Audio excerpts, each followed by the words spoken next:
arrival at Jerusalem for the celebration of Passover has come to be known to us as Palm Sunday. According to the Gospel story, Jesus brings his message of new life to the city that is the center of Jewish religious life and a stronghold of the Roman Empire. He arrives humbly on the back of a donkey with his students of the way at his side. It is difficult to know if this story is historically true, although we do know that Jesus did spend his final days in Jerusalem before his death. What is interesting, however, is that once again the Gospel writers have created the story out of their own history. It is in the Old Testament book of Zechariah that Luke finds the roots of this story, and we will hear that prophecy as our first reading this morning. The story itself of Jesus' triumphal entry to Jerusalem is one that captures our imagination. There is an excitement about Jesus finally bringing his message to the seat of power, and what that might mean for this new way of understanding God and living life. And so we begin with the words of Zechariah, chapter 9, verses 9 and 10. Rejoice greatly, O daughter of Zion. Shout aloud, O daughter of Jerusalem. Lo, your king comes to you.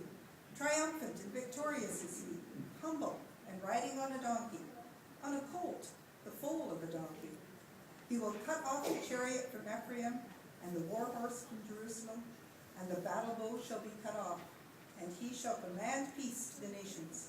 His dominion shall be from sea to sea, and from the river to the ends of the earth. And continuing with the gospel story from Luke 19:29 to 40.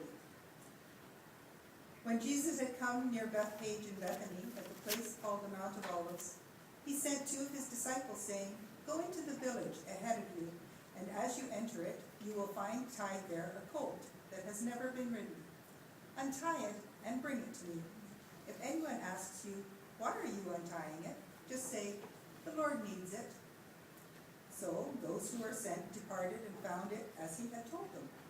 As they were untying the colt, its owners asked them, Why are you untying the colt?